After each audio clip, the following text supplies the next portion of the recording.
the question why are we here and why do we die? Why are our cities all gentrified and why do blacks still gotta struggle to survive? It's ludicrous, corruption governs ain't new to this.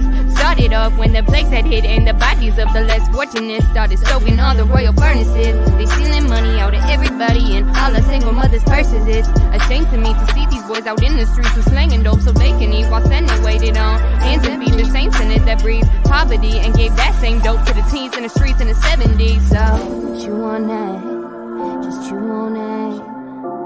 I'm cooking up some food for thought, so just sit back, relax and chew on that. Chew it. Just chew on that.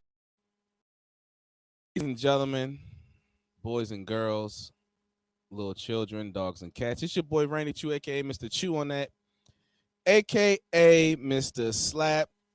You know what? We're not gonna slap grandmothers no more. You know, we came back. Oh man. Okay, so listen, I have something very important I want to share after the first break. Remind me, please do. I got some fan mail. I got an email.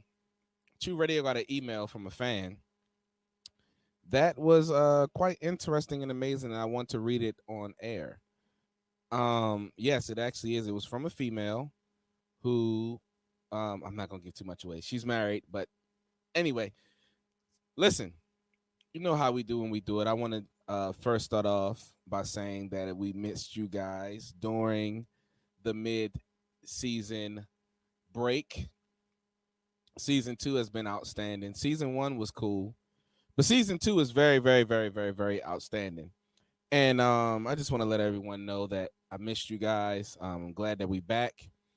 And we got some amazing things that's going to be taking place coming up on Chew Radio Network. So Chew Radio Network is going to be branching out, doing a lot of things from the West Coast to the East Coast on the Tupac Shakur side of the game. We got Death Row Chew Radio East and Death Row Chew Radio West. You know what I'm talking about? But anyway, look. Books and business. My big brother, Zoe Williams, the man who introduced me into doing this radio stuff. We've been doing podcasting before it was called podcasting. We called it Internet Radio TV or Internet TV, which is radio in TV. Zoe Williams, my big bro, the voice of reason, is about to publish a book called The Shrouded Lighthouse. You guys want to head to theshroudedlighthouse.com to order his book. It will be out before the end of this year. I already have my pre-order in for me and Grantastic. Obviously, I was going to get a book regardless. That's my big bro. He was going to send me one regardless. But anyway, in this book, it's, oh my gosh. So his first book in this series was called The Relationship Dismount: How to Stick the Landing When Exiting a Toxic Relationship. And then the second volume in the book was called The Holographic Relationship. A lot of times we get into relationships and we blame the other person, not realizing that the other person is only showing you what you have to conquer within yourself. And if that wasn't enough, he said, you know what? Since these niggas ain't getting it, I need to do a third book called The Shrouded Lighthouse. So go to theshroudedlighthouse.com. And inside the book, he has a phrase called a situation shift. And I'm going to let him explain it to you right now.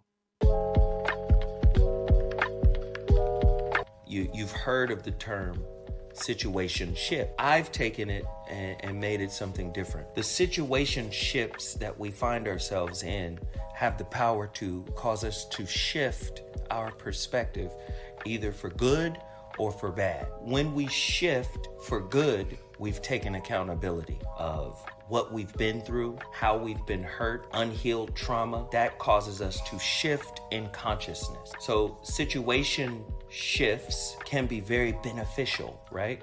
if you're learning. Most people do not enter a relationship to find out what's wrong with themselves. Most people are looking for relationships to bring ease and peace, but that is only half of the coin. You're a co-creator of this relationship experience you're currently in, and that's why a situation shift has a silver lining. That was my big bro Zoe Williams. Situation shift.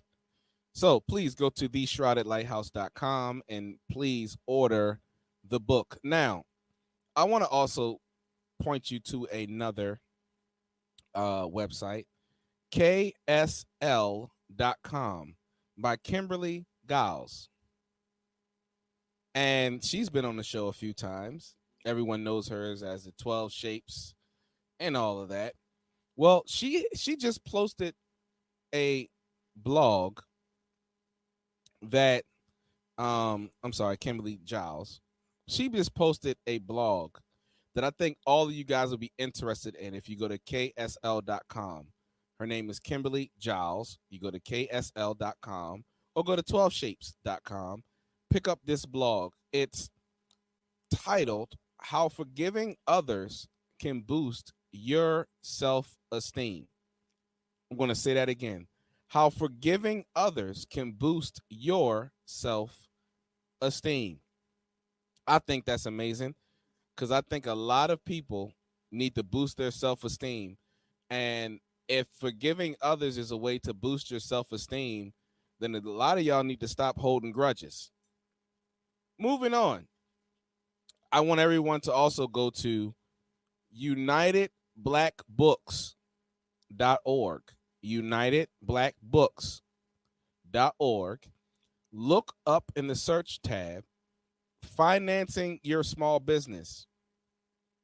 If you have a small business that you're trying to finance, get this book. Guess how much the book is? It's $1. It's an ebook that costs $1. You know that most of the books that I recommend that we read as a people comes from unitedblackbooks.org? And you know that the most expensive book that I've purchased from there was only $10? You know the old cliche that says, if you want to hide something from niggas, put it in a book. Put it in a freaking book. Now, also, your boy, Mr. Chew on that, is an ambassador for multiple brands, but one brand that I definitely want to bring up right now is Habits 365. Go to habits365.com. The promo code to get 15% off is Mr. Randy Chew. MrRendyChoo. Mr. Randy Chew. Type that in, you get 15% off. We are also throwing a ambassadors virtual party. You don't have to be an ambassador to join. It's a sip and paint virtually for those that are outside of the state of Maryland on August 28th. Yes, August 28th at 8 p.m. Eastern Standard Time for y'all niggas that want to sip and paint. Now, lastly, I want to upgrade Books and Business and call it Books, Business, and Current Events. So I dub my segment from this day forward, Books, Business, and Current Events. One of the current events I want to talk about real quick before we take a quick 2.2 is this. Books, Business, and Current Events. I want to say that the New York Times published an article, and the article was about the Delta variant of COVID-19, and I'm going to read what it said. The Delta variant is as contagious as chickenpox and may be spread by vaccinated people as well as the unvaccinated. An internal whistleblower from the CDC has reported this. Let me say this for those who have been fighting so hard for everyone to get vaccinated. I have this has been 2019 to 2021 has been the most sheep rising years in my existence. We got red versus blue, Democrats versus Republicans, freaking Trump supporters versus Black Lives Matter and Antifa, freaking men versus women, vaccinated versus unvaccinated, and everyone is looking like some damn fools.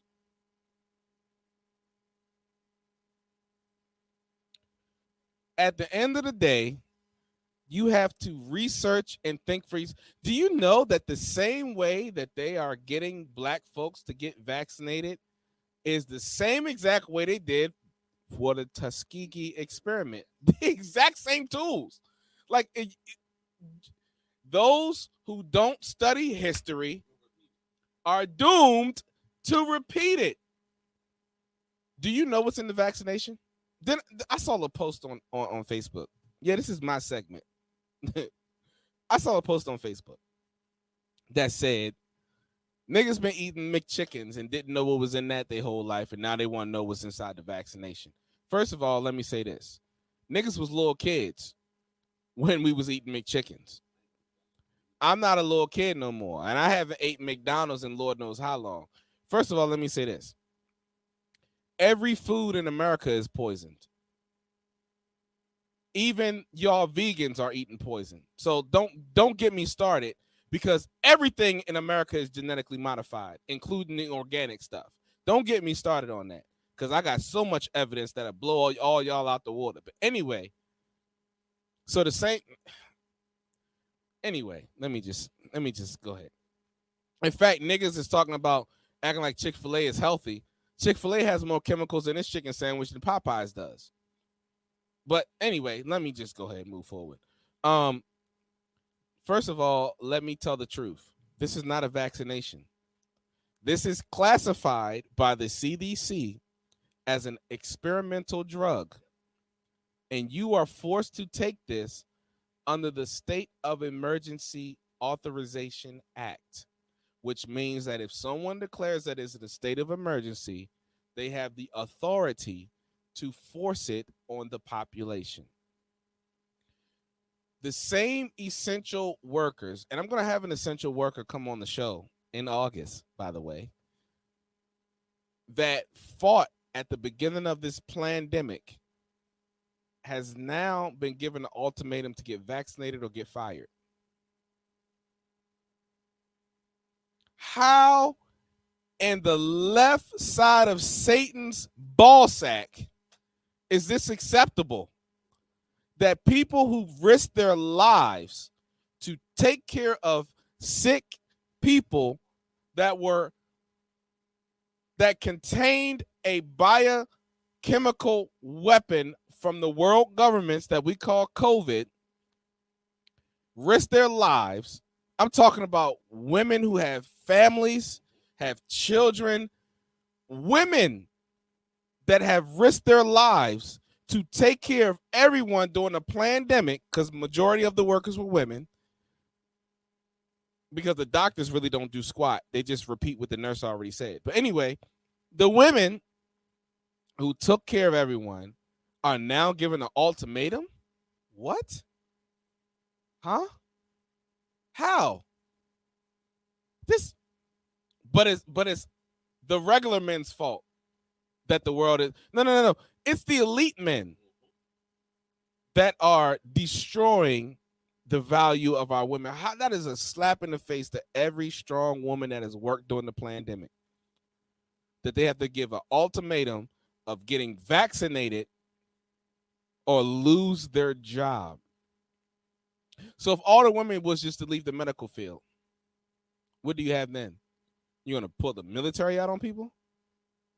If the military knock on my door, I promise you, I got grenades and everything, and all my stuff is legal. You can try me if you want to. I got an RPG. You can try me if you want to. legally owned by Wolf Shield LLC, baby. You can try it if you want to. I got an RPG. Y'all can pull up in there, whatever you want. It's gonna be Grand Theft Auto 5 off that joint. I promise you. So anyway, I'm just upset at the fact that the elites literally can throw anything out there to divide people. And in the age of information, we're so stupid to keep falling for it. It's too much information and research. How many more whistleblowers have to give their life for y'all niggas to reject the information? Anyway, we're going to take a quick 2.2. When we come back, we're going to dive into another topic for tonight's show, which is called Chew or Choke. We'll be right back after this quick 2.2.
snap, crackle, and pizza. It's on me.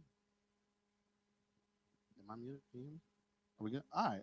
All right, ladies and gentlemen, boys and girls, children of all ages, it is your boy, Mr. Grantastic, aka the Professor, aka Smooth Criminal, aka Choo Woo Woo. After season 2, mid-season break, y'all. So you already know what the segment is. It is now time for Chew or Choke. We give you topics and let us know how you really feel. So, if you're new to the Chew and Choke, this is how it goes, y'all. So, we bring you topics, we bring you different statements, different things, and we want to know how you are feeling about it. All right. So, if you are feeling it, you agree with whatever we bring, you're going to put that chew, you're going to dial that into the chat. All right. If you're not feeling it and you disagree, you're going to hit that choke. All right. So you can either like it or love it, or you can choke on These topics. Y'all thought we was going to get vulgar on y'all. Just wait for these topics. All right. Let's see where we going. Let's start it off easy. So, stupid, yo. at Farrah Gray had this statement to say on the grams of Insta, by the way. And this is kind of like a black community kind of thing, but just let me know how y'all feel. Y'all dig it out there. So we are considered cousins if our parents have been friends for over 15 years by black law. So do y'all agree with that? You think if black folks, if our parents have been friends for over 15 years by black law, we are cousins? Let us know how you feel in the chat. Yeah. The chew if you agree with that, choke if you don't agree with that. So we got some little disparity going down the board. Okay. Miss I, what do you think?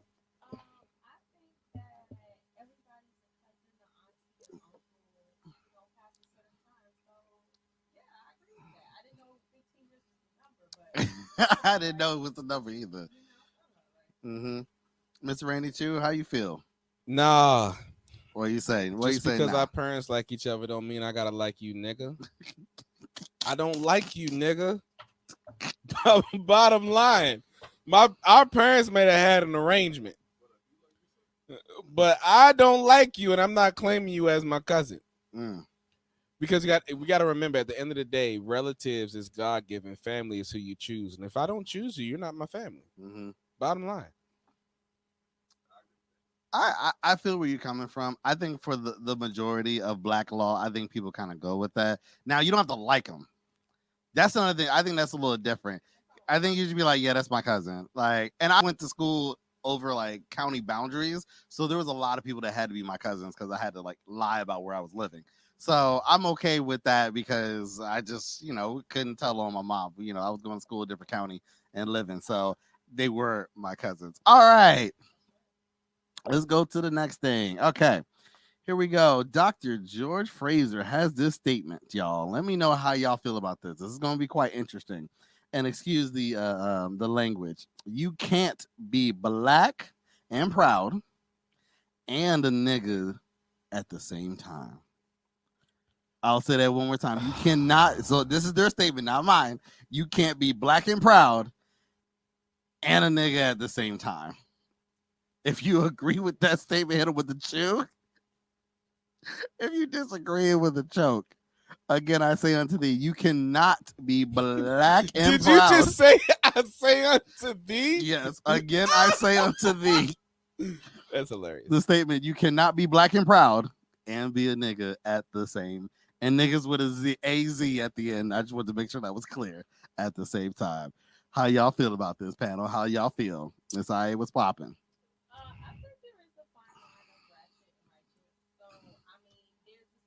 Talk to him, girl. I am allergic to a certain level of niggerdom. Everything doesn't have to be all peachy and creamy for it to be all. No, I think we have range. I feel you. Mr. Randy Chew. I personally, I agree to a certain extent with IA. And I want IA to repeat what she said for those niggas who are sitting in the back So repeat what you said, and then I'm going to elaborate on it again. Everything. Yeah, no, not everything, just a little bit. I said like we have range. We're allowed to have range. Me personally, I am allergic to a certain level of niggerdom. So there's a threshold for me personally. Mm-hmm. But that being said, I think there is a fine line of righteous and ratchet, Yeah. Okay. and it's not limited to just us.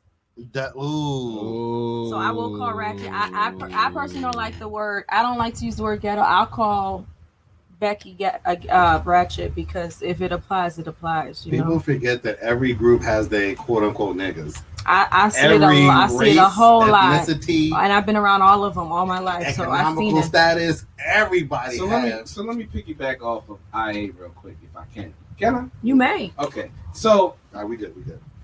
So, I had to repeat it. I'm not gonna cap because I had to fix her volume on her microphone.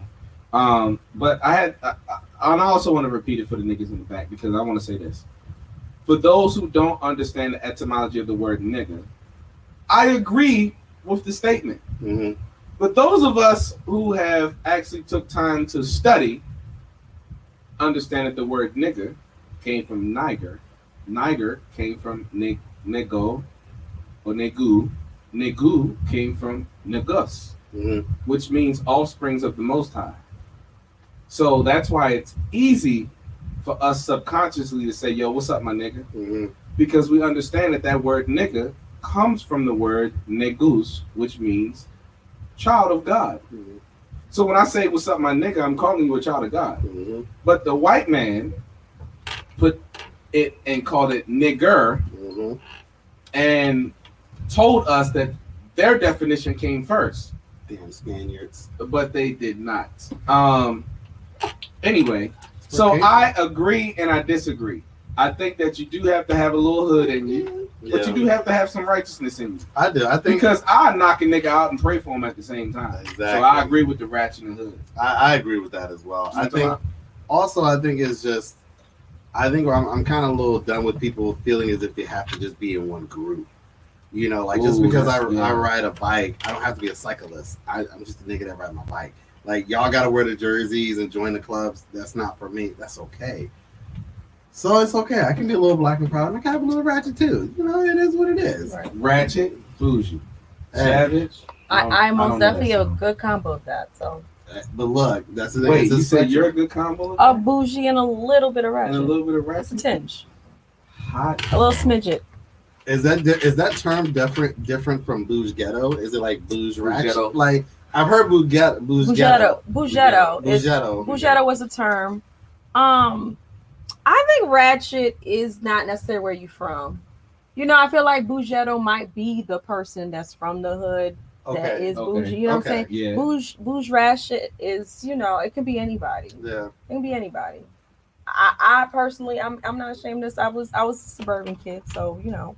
But I got a little smidge of ratchet. I'm saying suburban kids want to be ratchet too. That's right. That's what I'm saying. It's not limited. I know a lot of kids I know some kids in the project that were straight punks. Oh, there's that too. Yeah. And I know some suburb niggas that'll throw down. That's that. Bottom line. Bouge ratchet gives you that allotment to have that range. It don't matter where you're from. That's right. Can we get that on the shirt? Like, I like that. I like that. I like that. Bouge ratchet. I know that's right. Hot dog. All right, let's go to our third one here at Barky Boobs. Barky Boobs. Yeah, I know these names though. For real, I don't know.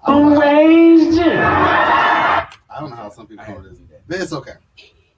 So here's his statement, and I'll read a statement that I'll give some context after. All right. Okay. So if I ask someone to be my life partner, basically proposing, after a reasonable time, and they say no, there's literally no reason for me to continue this relationship. That wasn't a response of someone saying that someone proposed to them and they declined, but they still wanted to continue the relationship. That was his response to this. So one more time, if I ask somebody to be in my life to be my life partner after a reasonable time, and they say no, there's literally no reason for me to continue this relationship. Chew if you agree with that. chew if you disagree, and you can continue the relationship after a no for proposing. And this is not just the idea of proposing. This is actual choke, not you. Oh, sorry. Thank you. Anyway, this is the actual act of proposing. Like down on one knee, propose. The person declines, but wants to continue the relationship. So homeboy is saying, "Nah, it's dead." So chew if it's dead. Choke if you think that, all right, we can try and go on to this. I want to hear from IA first. I want to see every time. Okay, I'm gonna say, you're saying chew if it's dead or choke if it's not dead. Chew if it's dead. Like you say no, it has to end here. Choke means you disagree with his statement that is a possibility to continue. I'm gonna say choke. Choke on that, because every situation. I remember hearing a story about this man who proposed to his wife 3 times before she said yes. She was just like, they never had, the first time they never had a conversation. He just did things willy-nilly. Mm-hmm. She wanted to get things, ironed out. It's not that she didn't care about him. I think, well, actually the first time I think she didn't necessarily see him like that, but he was just like, this is my wife. Mm-hmm. The second time she said, we need to iron out some things. And then by the third time they was in sync. And they did it because I feel like, listen, I feel like I'm not married yet, but I do feel like it's not for the faint. It's not for the weak. And I think it's very important that people enter this contract knowing what they're doing. And sometimes folks can be a little incongruent with that. So, no, I think it depends on the circumstance. There's people who don't want to get married and so feels like, okay, if I propose, this will push you into this. And it may not be like that. I know someone like that. Mm-hmm. She doesn't want to. He wants to. Mm-hmm. Yeah. Mr. Rainy Chew? She belongs to the streets. I can't. No, she doesn't. No, she doesn't. I have to say contract, though. That's what it is. It's a business deal. It's on top of a lot of things. I do believe that love is not enough. So you can't pay me to believe that. I feel like if you propose to a woman and she says no the first time, well, then you need to evaluate yourself, because a real woman is not going to say no if she feels secure within that man. Like for no reason, like just to say no. Mm-hmm. Like y'all been in a relationship. Look, y'all take it how y'all want to take it. It's okay, because I'm gonna go my own route. Though. What? I'm talking to Jason. He said, "Take it how you want to take it." Whoa! To the face. Hey. Okay, so listen. This is what I think. I think that if a man is on his square, the woman that you're already in a relationship with is not going to say no. Something is off with the nigga. But you said if she's a real woman, what does that have to do with that? Because a real woman versus what society has molded women to become, there's a difference. The women that society has molded women to become, it's like they're never satisfied. They're never willing to settle for what's right for their future. They just want pleasure in the moment. A real woman understands this man is going to be committed. He's going to be loyal. He's going to take care of me. He's going to love me. He's going to protect me. He's going to have my best interest at heart. For societal modern women, that's not enough. But for a real woman, that's enough. Okay. Yes. I mean, you say that, but how many men are actually honoring all of that you just listed? Because there's not a lot of real men. But but that's your point. Is that your point, saying that like if she is saying no, like there's a reason because of the dude needs to do something else. A woman, that's my point. Like so, okay, so I see what you're saying. Yeah, like, the woman's so not she has to the say sight of saying no for a specific reason. Yes. Okay. A real woman is going to evaluate her man on a consistent basis, and when he pops that question to say, "Look, I want you to fully be mine." A real woman, if she says no, it's the man's fault, not the woman. It's the man's fault. I'm not talking about modern women. I'm talking about real women. Mm-hmm. It's the man's fault. You have to level up. Yeah. You have to step up. And we have to be taught as men who need to level up to ask the question, why? Mm-hmm. And a real woman would tell you A, B, C, D, E, F, G. Mm-hmm. And don't just check off the list, but actually grow in those areas to where it's in your nature to be. You understand? I hear you. Yeah, because a lot of people propose and want marriage because of the idea of it, The wedding, right? the ideology of it. So you're kind of saying like, if some dude proposed that was on his stuff, and a chick just actually wasn't on his stuff, and a chick just said yes, that she's just saying yes because of the engagement, the idea of it. If that woman knows he's not ready to be her husband, but yes, she says yes. Is that what you're kind of implying? Correct. Okay. I'm gonna pull up the stats later on in the show, but 80% of the divorces that are filed in America are filed by women. Yeah. There's a reason for that, and it's not just because of modern women. It's because men have to level up and be on their square. Yep. Now, I would say about 55% of the divorces that happen within that 80% is because the woman has an idea of what marriage should be, and it's not happening the way she wants. But we can't just say it's just the woman, though, because leadership is on the man. Correct. You know what I'm saying? So whether it's a comfortable conversation or not, men are the reason why society is the way it is. We built the world. So who are we to blame it on women? You see what I'm saying? You either put them in their place, make them play their role, or you shut the hell up and you level up. At the end of the day, it's still on the man. Yeah. You know what I'm saying? So just bottom line, it's on the man. I'm gonna take a kind of ratchet approach to this. If I bring my mama and your mama around and I propose to you, bitch, you better say yes and tell me no in the back. Gotcha, bitch. Don't humiliate you. That's the moral of the story. Like, don't humiliate me. Just be like, yes, baby. Be like, baby, we got some stuff we need to work on. Where the ring? So I know better. This ring will go on, but nigga, we not engaged. I know better. But I agree with both of you all, though. I just wanted to, when someone was just like, I imagine how I proposed, right? So it's just, I had like a little video ready on the phone. So my wife was watching the video. Of course, it's January. I don't know why I proposed when it's cold. I go around the car, get the ring ready, take a deep breath. She's watching the video of our pictures and song. I open the door and it's like, baby. That's all I said. She just started crying. She heard I planned this for weeks. She didn't hear nothing. She didn't hear not one thing I said. You had a whole Michael B. Jordan. To this day, she still don't know what I said. Keep it short and sweet. That's what I was just like. I'm like, my knee is on ice. Are you going to say yes or no so I can know what's happening? But then we went in the restaurant, and then like our families were there.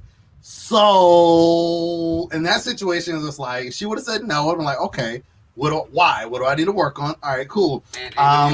Your mama, your father, your sister, my mama, and our friends and cousins are in the restaurant. So what we gonna tell them? Because I'm not about to. Because everyone's cheering. Yeah, you'd be like, y'all my niggas want to eat. Like, and she said no. It'd be funny if you would have said. My wife would have said no. I straight would have. Hadouken! I only would have been mad if my wife said no because my knee was on ice for like at least solid 45 seconds. And I'm like, yo, you gonna let my kneecap freeze and you gonna still say no? Wow. Shit. Get my motherfucking ring back. But that's another question. Okay, yeah. Anyway. All right. So go ahead. Go ahead. Give us some. Okay, one more. All right, cool. All right. So this was from Charlemagne Lord. Oh Lord. Oh God. Here we go, y'all. It's not that crazy. It's not that crazy. Sorry. All right. I'm working on getting monetized, so I can't say that. That's also true. All right. So some things don't need prayer. They need discipline. God already told you what to do. You're just procrastinating. And this is coming from Charlemagne, y'all. I definitely. Oh, I'm sorry. I definitely agree with that. Yeah. Some of y'all. I put a post on earlier today on Facebook. I'm gonna pull it up real quick. I literally. I think I matched my son. I said. It's blend. So I put this on Facebook earlier today. I said most people suffer due to a lack of application, not a lack of information. Yeah. A lot of y'all niggas need to know to discipline yourselves and be waiting for a higher power to just hand you something. Yeah. When you can just do it yourself. Some things you don't need prayer for. Just change. Just do it. What is wrong with you? Lord, I need you to change my bank account. I just got one question. Who raised you? I have not applied for one job yet, but Lord, I need you to come through and change my financial situation. I haven't got off playing 2K or. I've been playing 2K all day. Lord, I need you to come through. What's your thoughts? I know you agree, but 100%. I feel like a lot of people get paralysis and like I'm waiting for a sign, and I think it's just gonna drop on the doorstep. Like I don't know how to be friends with those type of people. Yeah, I do think faith without works is dead. Like, you know, he gave you the message, he gave you everything. It's now time to put one foot in front of the other and make it happen. So make it happen. You know, a lot of people say they want something, but they're wishing. They're not actually executing, and that's that. There's a lot of dreamers out here. There's not a lot of doers. You gotta have the doing part. Wow. And I think that really applies to every category, from like love to like the money. Yeah. I think it applies to all of it. Yeah. Wow, interesting. Listen, we're gonna take a quick 2.2, and when we come back, we are going to dive into said topic and said discussion as I find the music to play. Anyway, we're gonna take a quick 2.2. When we come back, we are going to dive into the discussion. Be right back up this 2.2. Deuces.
Ladies and gentlemen, boys and girls, little children, dogs and cats, it's your boy Randy. Randy. You're not used to that. Wow. It's your boy Randy Chew, aka Mr. Chew on that, aka Mr. Smack Your Great Great Grandma. And I'm here with the other host of True Radio. It's your boy, Mr. Grantastic, aka the Professor, aka Smooth Criminal, aka Can You Chew Woo Woo in season 2. And we have back in studio, Jesus my Lord. I love it. Keep a name it quiet storm. Oh, I got okay. Wow. I got the chicken wow wow. Wow. Succulent ribs and back rubs. We have IA in the oil. studio, ladies and gentlemen. My co-host of True Radio. IA, how have you been? I've been chilling. I'm really sad. I was telling buddy that I'm sad. Summer is pretty much over. Once August hits, I feel like. I mean, what are y'all thinking? August hits. Is August really part of summer, or is it like that interim month? What do y'all think? August is like the depression month of summer's over. You about to go back to grinding. Yeah. I mean, I'm a teacher, so once like August 1st hits, it's like, damn. it's like winter is coming. It's like children are coming to the room, and you're gonna have to teach them, and it starts all over again. Starts all over again. Yes. So cool. But the cool. nice thing about winter is like you got the Thanksgiving break, you got the Christmas break. Yeah. Yeah, but I like cold weather because of hoodies. Yo, hoodie season is Right, yo. I get to hide my gut in hoodie season. That's wonderful. Right that is facts. Also, I want to give myself a round of applause. I have discovered the reason why my gut has not fallen off yet, and I am conquering my health issues. That's So I'm awesome. proud of myself. I'm very proud of myself. Because niggas don't like going to the doctors. That's also right. true. That's so, right. You know, That's also true.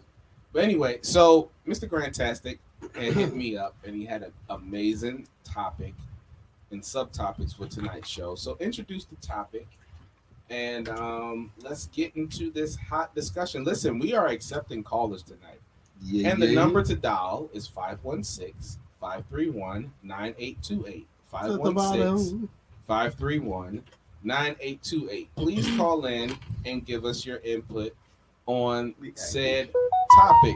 So, Mr. Grantastic, tell us what the topic is. Well, after weeks and months of deliberation and conversation, dictation. I'm sorry, I was just rhyming with those words. Anyway, so the title is it important or is it imprinted? Again, I say unto thee, Yes. is it important Yes, Lord. or is it imprinted? Yes, Lord. So some subtopics we're going to talk about today. We're going to talk about the perspective of relationship goals. Mm-hmm. Okay. We're going to talk about what is important to you when creating a relationship. What is important, and is it actually really important to you, or has it just been imprinting on you? And then we're going to talk about this perspective of the power couple. Oh, yeah. Because these are some terms that float around quite often, and we gotta dive into them, see what's popping, because we gotta see what the people are just talking about, because we try and get this relationship thing right in the community for real. Okay. So, is it important or is it imprinted? I feel like we need to break down some things. Yeah, let's break it down. Let's You know what, Mr. Grantastic, go ahead and break down. What should we start with first? Important or imprinted? You know what? I want to talk about important. We'll talk about important. Okay. And then you can talk about imprinted. How about that? Cool. All okay. Right. We So drop this on the screen. Yeah, go ahead. Go ahead, y'all. So we're gonna talk about important, right? Marked by or indicative of significant worth or consequence. Mm-hmm. Valuable in content or relationship. Second one is value. Oh, you got them written down. Okay. Given evidence of a feeling of self-importance. Wow. Giving evidence should be underlined and highlighted. Evidence, y'all. Yep. Of a feeling of self-importance. I like that feeling. Yeah. If y'all don't learn anything from True Radio, learn to get your dictionary, define words, and find the etymology. If y'all don't learn nothing else from this platform. And y'all can see the last one. I don't want to read the last one. Okay, but you see it. But I want to highlight given evidence of a feeling of self-importance. Valuable in content or relationship. Actually, I want to point out one thing as well. I like that likely to have a profound effect on success, survival, or well-being. I just want to highlight that as well. Likely to have a profound effect on success, survival, or well-being. So that is defined importance. Something of importance to you. Fantastic. Okay. All right, y'all. So hey, we breaking these words down. Hold up. Before we even continue, let's talk about something real quick. We'll talk about it. Valuable in relationship. What are some things, IA, that women hold as valuable from a man in a relationship? And you can speak from a general or personal standpoint. I would say in general, character is big. Mean what you say what you mean. Yeah, I'll say some of the things that are controversial as well, like the protector, the provider. That's important. It is. Okay. And I also think in relationship purpose is important. I'll say that from I think that's a personal observation, but I think in general, like purpose is really important. When people are walking around aimlessly, it's really hard to follow that, especially if you're talking about, especially now people are trying to do the resurgence of traditional relationship or successful relationship. I think it's important that people have purpose and have a direction that they're going in. Are you speaking kind of individual or purpose like together? I think individually that would be great, but I also know that some people come together and then they're able to discover a purpose. But I do think I think ultimately who you're with or who you should be with is you two should be able to come together and really I like bless the way you bless the world. I love the way you worded that. Who you should be with, because a lot of people pick a spouse that they're not supposed to be with. Yeah. And they blame it on God. Yeah. Yep. Yep. I love the way she worded it. Wow. Evidence of feeling self-importance. I really have a hard time with the way that this definition is grafted. That one part. What part do you think I'm talking about? The part you keep repeating, the given evidence of self-importance. That part. The feeling. The feeling. The evidence of a feeling. Yes. Evidence of a feeling. Huh. Yeah. Isn't the feeling the evidence of the feeling?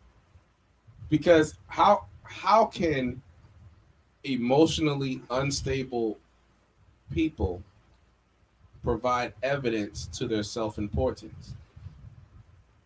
Think about that for a moment. How can I am gonna throw it back to you before I throw the grain test. If a man or a woman, remember some but not all, some but not all. If let me personalize it. How about this? I'm not gonna throw it to IA or you. I'm gonna just put it in the room and then y'all comment. There was a moment in my life where I didn't feel a sense of self-importance. It was a feeling that had no evidence. I literally did deductive reasoning, critical thinking, trying to pull up evidence to prove that the feeling of not being important is valid. But when I pull up the stats, it showed opposite. So my importance is not dictated based upon my feelings about myself.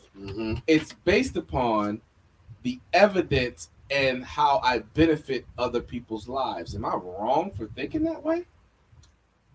No, not now. I will say that what you just described is probably how a lot of men base their value, whereas I think I'll just say from a woman's perspective, there's a lot of messaging that we have intrinsic value, and I think that should go for all people, honestly. Okay. But I think both genders now have this thing where if I'm not here, or if I'm not accomplishing this, or if I don't have some tangible things that I deem worthy, then I am not valuable. And yeah, I don't know if that's necessarily true. Wow. So do we get that from what we call social norms? There's socialization in there as well. Okay. For sure. Okay. And I think that's the question, like how, and we'll dive into really breaking down imprinted and important, but is it actually something that's really important to you, or if it's something that's been told that's like, oh, this is how you find your value in these things. And you're like, oh, okay, like I accomplished these things, but I still don't feel important. I've checked these boxes off, I still don't feel important. And then you're like, okay, but like this is the resume we put in the dating world. We put like, oh, what do you make? What do you do? How you look? That's pretty much it. That's pretty much it. We put that out there, and then it's like people are like reading your resume, like, yeah, you important. You check those 3 boxes. I want you to read imprint real quick because I have a statement that I want to talk about to show if we can select important or imprinted. Gotcha, So go ahead. Ooh, yes. Yeah. This is the educator in me, y'all. I apologize. Don't apologize. Don't Don't apologize. apologize. That's right. Tell them again. Don't apologize. Oh my God. All right, so imprinted. So we went to the etymology on y'all. See, this is why True Radio is so hot. It is. By the way. All right, so to mark by or as if by pressure. Oh. Okay. Oh. To fix indelibly or permanently as on the memory or to subject to or induce by imprinting. Okay, so that mark by or is by pressure. That's the one thing to me that stood out. Wow. Is that like by pressure? I think that women are the strongest imprinters in human history. I agree with that. I think now listen to my words carefully. I think part of their value comes from the power of imprinting on men. Yeah. I agree with that. When a woman can no longer imprint on her man, she begins to lose value in his eyes. But let me say this, because you define imprint, we define importance. I'm not even going to pull up the email. I'm going to screenshot it and I'm going to post it next show. Okay. But I remember paraphrasing. And if this individual is listening, they have a right to call in and correct me if my paraphrase is wrong. The number to dial is 516-531-9828. So there was this woman who has been married for 14 years and was separated from her husband. Just so happened to listen to True Radio. Not Kevin Samuels, not Fresh and Fit, not Repeat Let's Talk, not the roommates, none of that. She listened to True Radio. She stumbled across it on Podbean and listened to it. Then she listened to some old episodes. Got an email from her and her husband thanking True Radio for saving their marriage.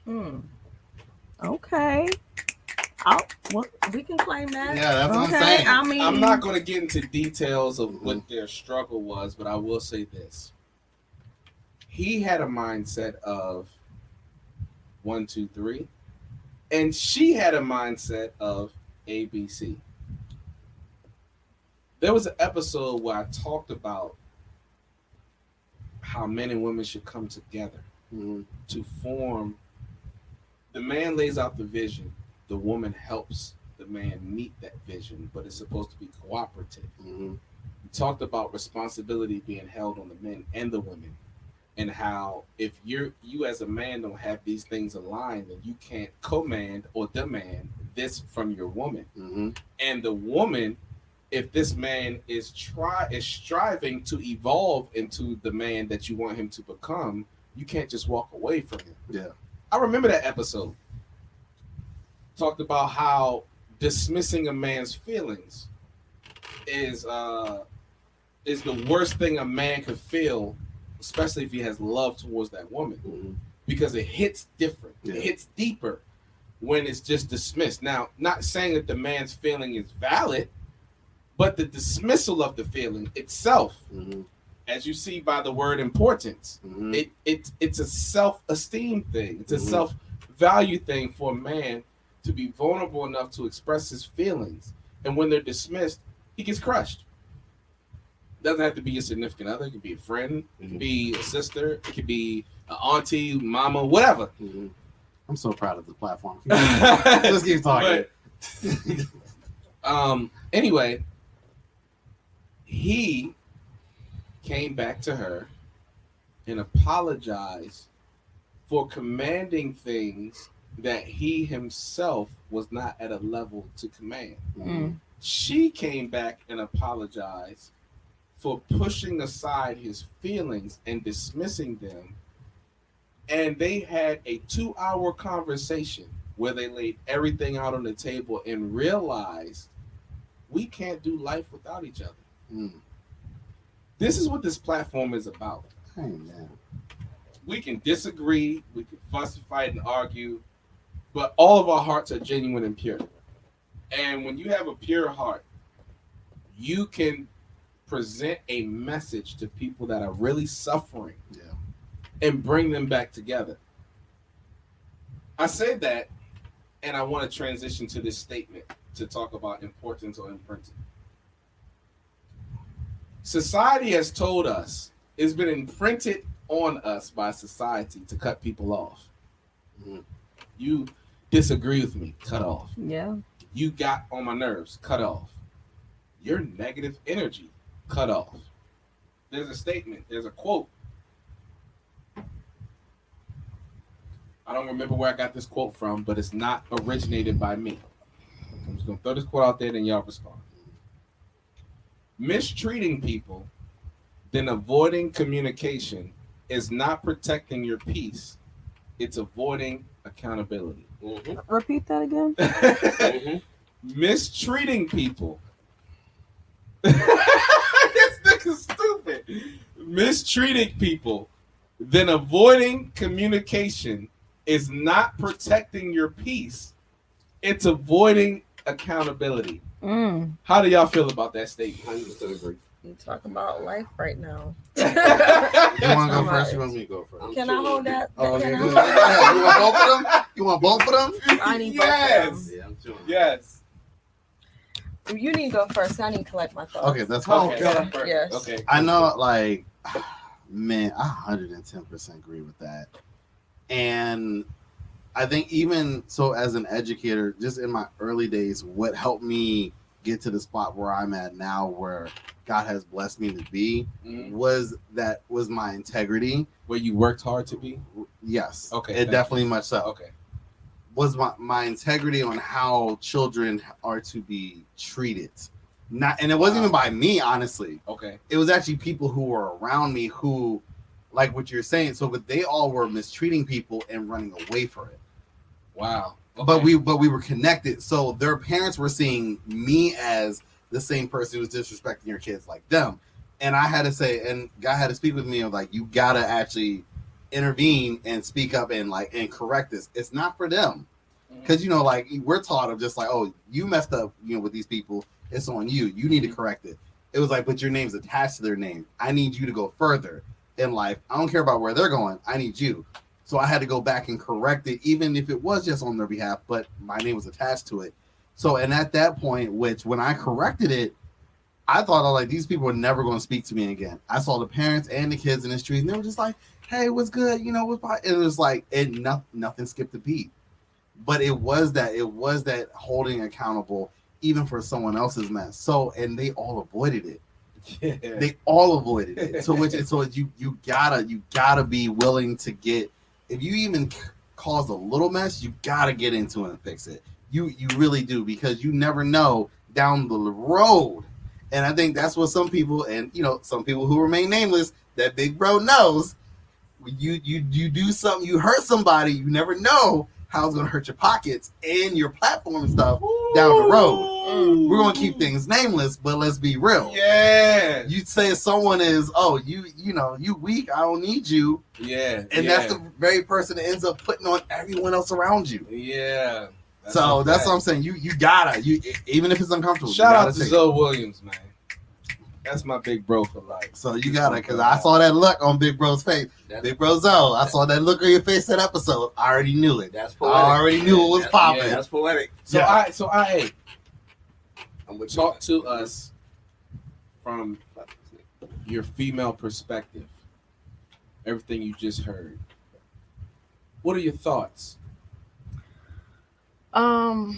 This is kind of a sore spot right now. So okay. I'll just say that as a recovering stonewaller, do y'all need me to break down what a stonewaller is? I mean, for the For people. the audience. Yeah, Okay, you know, so we might have some. So they say stupid the people two. watching. They say okay, all right, probably. I'll say for they say the two ways to like really end a relationship or the demise of a relationship is stonewalling and violence. So that's that silent treatment. That's the avoidant attachment style. That's the exactly what was described when you are not addressing the actual issue. Okay. You're mistreating and then you're not actually addressing the issue. That is a number one way to go ahead and destroy that relationship. You can throw it away. I'm gonna just share an experience as a recovering stonewaller. Wow. You know, I'll say that is something that was, you know, I don't know, genetic or socialized in the family, you know, family pathology. Uh-huh. I have been challenging myself not to do that. And Wow. it's hard. It's very, very hard because even if you're willing to be like, okay, I'm not going to do that anymore, who you're dealing with may not be on that same walk. And I don't quite have the answer on what to do then because, you know, although we say feelings are fleeting and, you know, it's a moment, you know, you feel what you feel. And that's all I got right now. Wow. That's all I got. want to say this because you brought up something. First of all, Well, can I read this? That was a potential true or choke that kind of goes along with what you're saying. go ahead. So someone did post this earlier this week. So it says even the strongest feelings expire when ignored and taken for granted, though. That goes right along with what I'm about to say. Mm-hmm. People let Well, me tell you about I feel the puppet master coming back. Okay, anyway.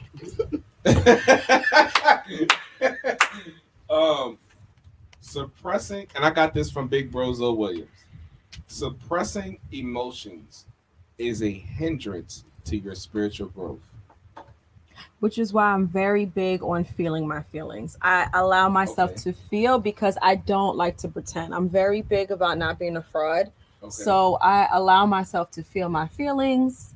And but I give myself an expiration date because I think a lot of people are walking around where they have feelings and it's like you started off the show. There's a lot of war going on. Like people don't realize there's a lot of war going on. And it is sometimes you're carrying other people's hurt. You don't even realize you're angry. You're sitting here, you're spewing out hatred. And this is not even your fight. You haven't even had that experience, but it's just like people are bleeding on each other and we're literally just like splattering all over the place. So I think it's really important that in order to balance yourself out, you have to allow yourself to feel it and then say, all right, now that I felt it, what's next? What now? What can I do to move forward? How can I use this to be a lesson? How can I use this to be more resilient? I don't like the word strong. I say resilient because I think a lot of times when people are strong, they're suppressing. Yeah. They're still walking around with blood and they haven't wrapped up their wounds. There was a good philosopher by the name of Alan Watts who said that there is a price to be paid for every increase of consciousness. We cannot be more sensitive to pleasure without being more sensitive to pain. Yeah. God. It's actually poor spiritual hygiene to give everyone access to you. So there has to be a balance between who we cut off and the reasons why versus who we let in and the reasons why. And cut off doesn't necessarily mean I don't talk to you the rest of my life. Yeah. Sometimes I think people got to know you got to compartmentalize. Like you're just over here for now. Yeah. Like there's some people that can know the inner me. You just on the, we're talking about the core, you on the next layer. You don't know the deep, you on the core of the earth. You walk around on front. You see, you be cool. You got to know where to put people sometimes as well. Yeah. So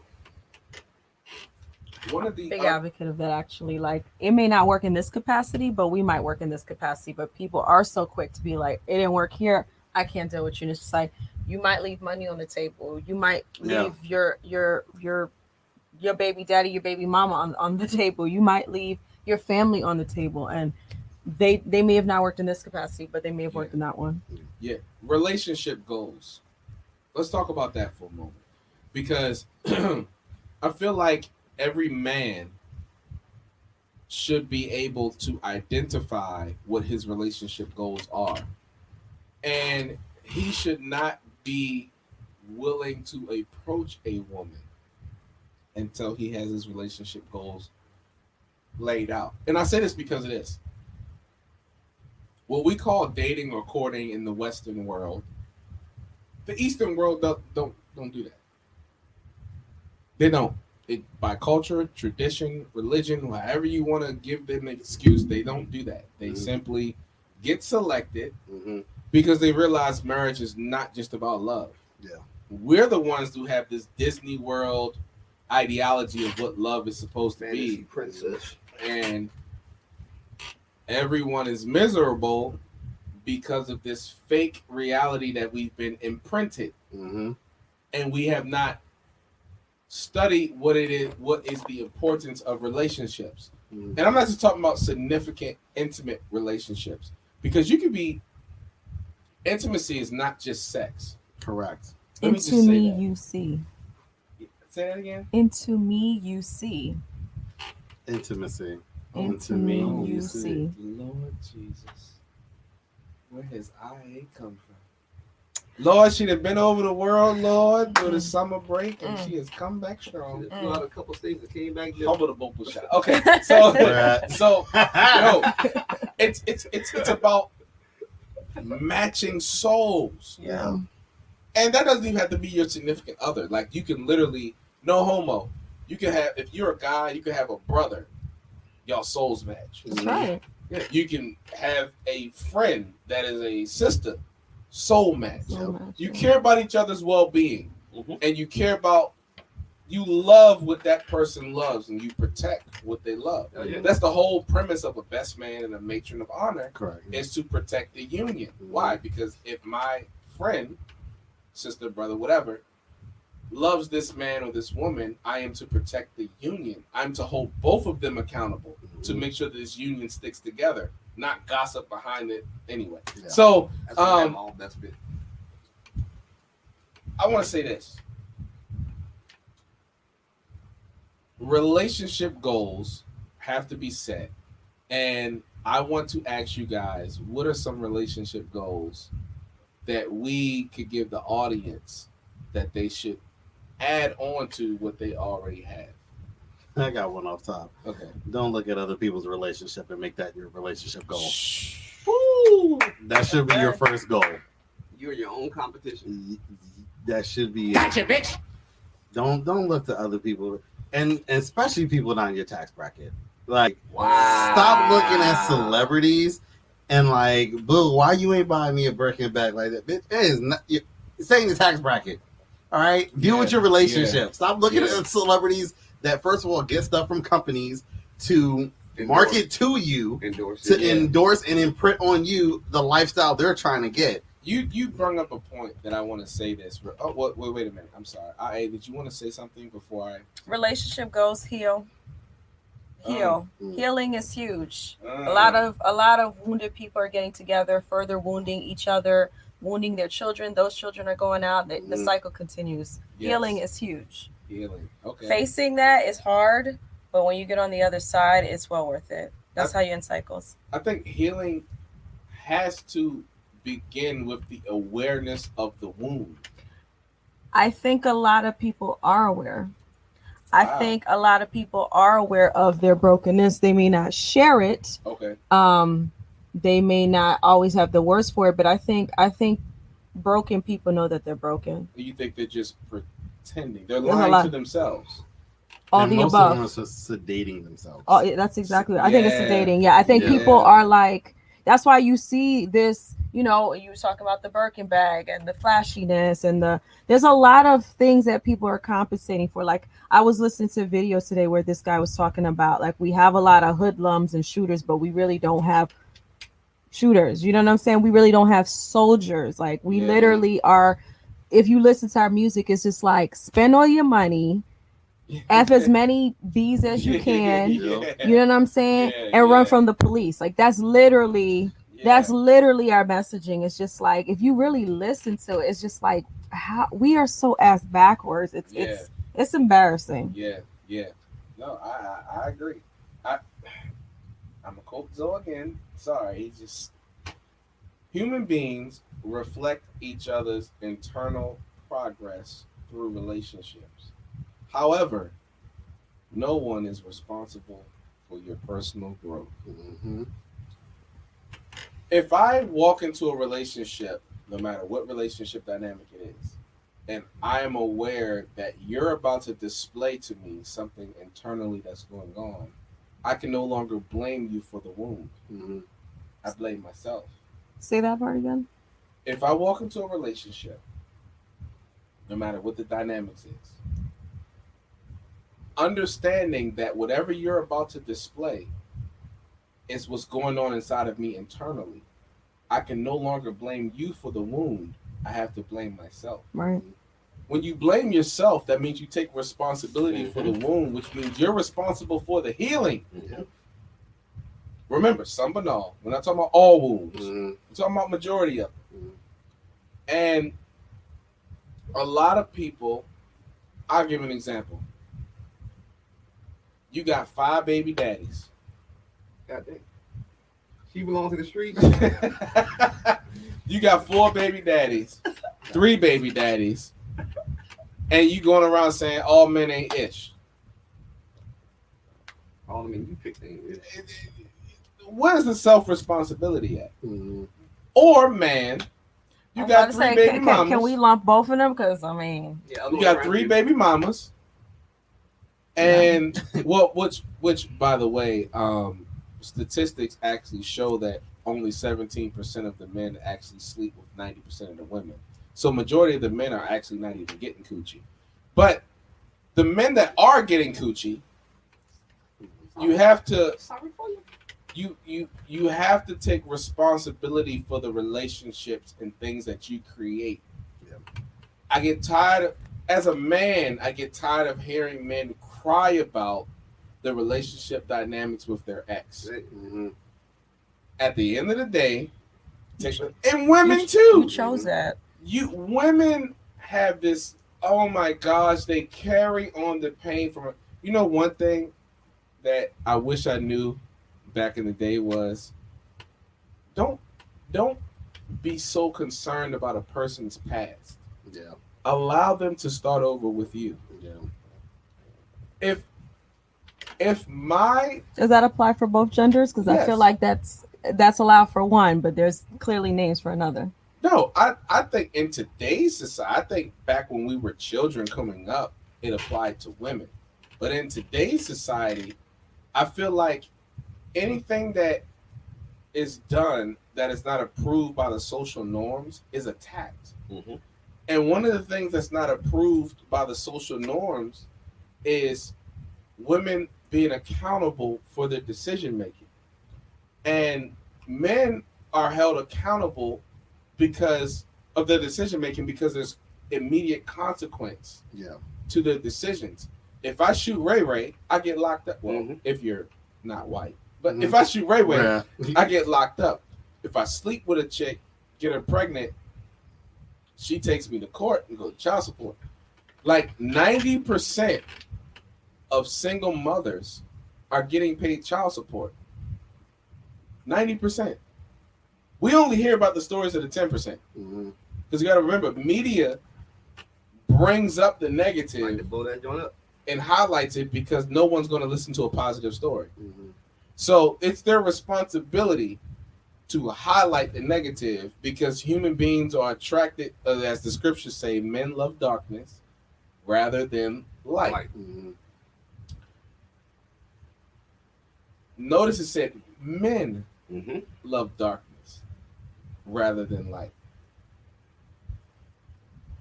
Women love to go against the rules. Men love to go with darkness. Scripturally. Mm-hmm. Let's break this down for a second.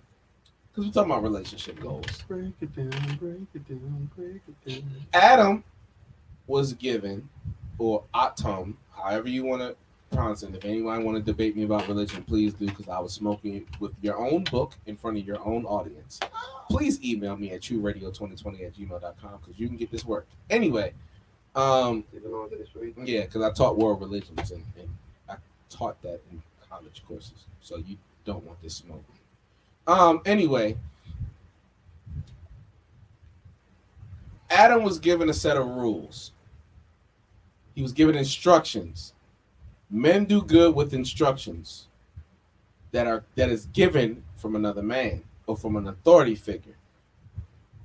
Which is why being a father is very important to be placed in the home. One of the things that the government did was take the authority out of the home. So the family dynamics is in chaos because a woman is not supposed to be the leader of the house. She's not supposed to pay all the bills. She's not supposed to give the vision and the guidance. She's not supposed to worry about a lot of things except for what the children are going to cook, what her life passion and goals are, how she's going to pursue them, and making sure that her children, and her man is happy.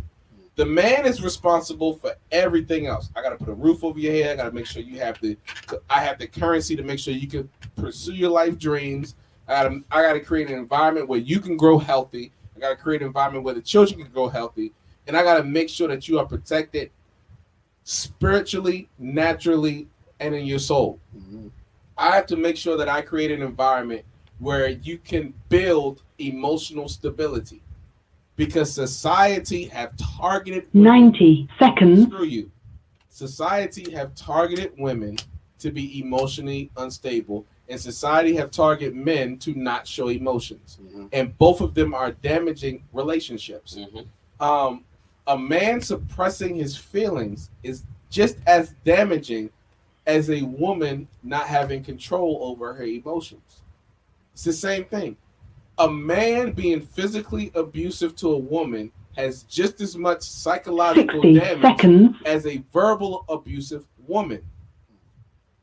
But society norm says there's a difference. When in all actuality, accountability is the difference.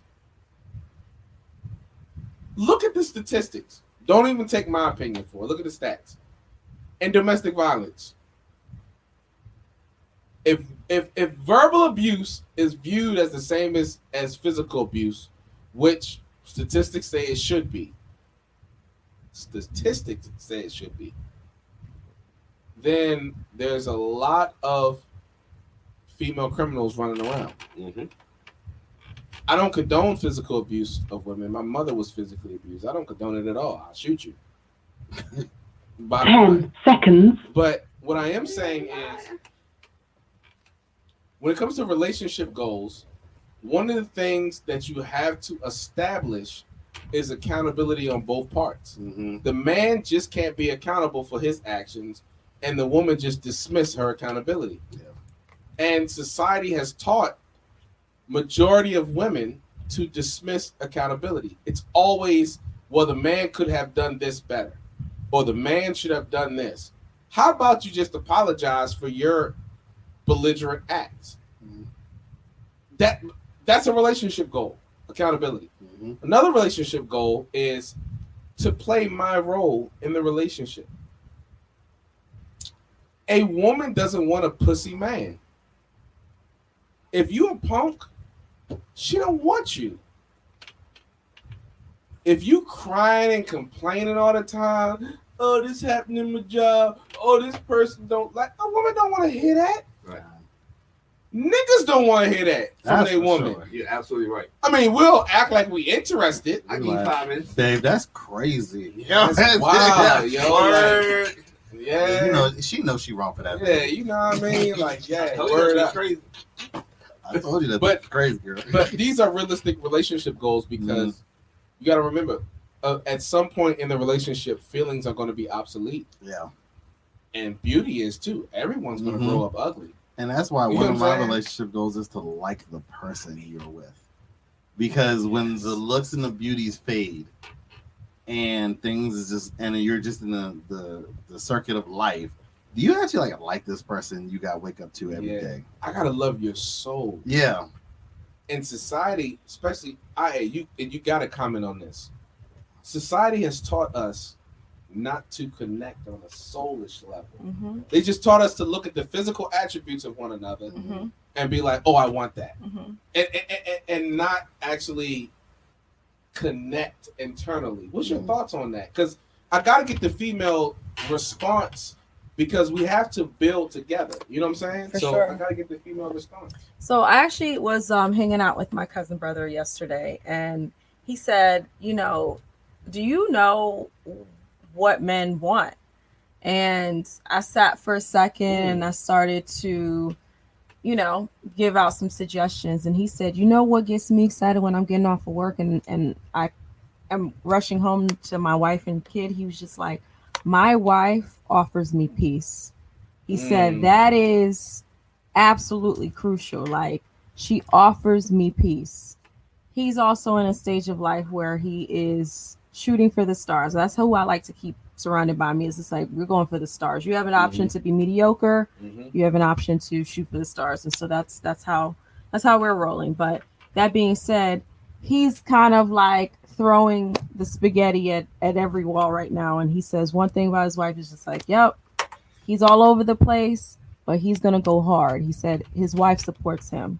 And so hearing those two things, I will say a healed woman wants the same thing. Wow. A healing woman, because I do think it's a journey. A healing woman wants the same thing. Peace. When you some of these stats make me laugh, but it's like, where do they get these numbers from? But I'll say this: when women are filing for divorce, a lot of times she's tired of not having peace. She's tired. She's fed up. She's exhausted of not having peace. She's not divorcing a good man. She's not divorcing a man that offers her peace. So, yeah. What can you help men understand what peace looks like for a woman? I would say a healing man. A healing man is that if you have a lot of turmoil inside, it's very hard for you to like pour out love and abundance and feel goods out there. Like what you're spewing. When I see people misbehaving or behaving badly, I'm like, wow, some inside is broken. Something's jacked up. But what are you doing to heal? Because there's people who are just aimlessly like, chopping down their knee and everything that's in their way. Right. You know what I'm saying?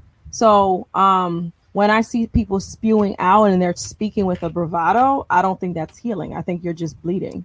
Got you. You know what I'm saying? And so I think, and I will say this, it's not entirely the men's fault because, again, society makes it where you all can't be as expressive. You all, are suppressed. You all give very contradictory messaging. So you grow up and you are chaotic. Like my cousin said the same thing. He was just like, he was saying like men at 35 hit their peak. And I was just like, I'm going to challenge that. And he was just like, well, you know what? You have a lot of points because he said, a lot of 35-year-olds and up men are really angry. I meet a lot of angry men. And he was just like, I'm going to go beyond angry. He said, there's a lot of depressed men.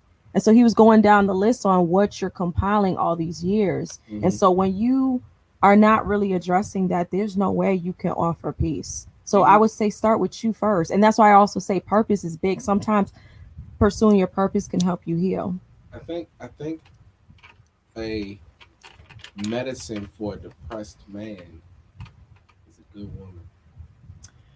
A woman knows how to bring a man out of depression by just being around. The presence of a good woman. I can agree with that. I will say that sometimes it's like you also as a man have to be willing and you also have to be open. Like sometimes it's like those women are like they take on, because we are nurturers, we are maternal, right? So we take on like just like y'all are protectors, we take on a savior complex. So there comes a time where that woman's just like, I have been trying to save you for umpteen years. I'm tired. I'm now depleted. I think a woman should never save a man. I think that she's supposed to help him meet the goal that's in front of him. I agree with that. So if he's going through depression, if his goal is to get out of that, we're talking about men that are actively trying to evolve. Yes. Because that's another thing. Yeah. There's something I was like. We're not talking about the loser niggas. We're Yeah. talking about real men Because that want to evolve. And that's grow. another thing I heard about over this past week, where a woman was saying, it was like dudes are starting to go to therapy, and she was like, I applaud that, but she was like, all right, cool, but what are you learning in therapy? Right. You know, like, so is, like, is that like it's kind of like a cushion? Yeah. Yes. Like it's a crutch. Yes. It is To some men. to Yes. some men, because Yeah. it's just like, all right, because that's the one thing we realize is just like women are captivated by words, men are captivated by sight. Mm-hmm. So men will be like, yeah, girl, I'm in therapy, and then women will start playing all the scenarios in their head. Yeah. Okay, so he's in therapy. This is where we can go. Yes. This may happen. Yes. This may happen. So she Yes. heard I'm in Yes. therapy, Yes. but she's got to see. All right, what has that done? How's that? What's the fruition How of that? has changed that? Yeah. Because also it's like, because if we get to arguing, you start throwing stuff around the house. You say you're in therapy. You're like, babe, I'm angry, but I'm not throwing stuff around the house. She's like, therapy's working. Now let me play It's like- let me play devil's advocate to both of you. Mhm. And I have to do this, and I'm gonna say this on air, even though it's something I would have rather had said off air.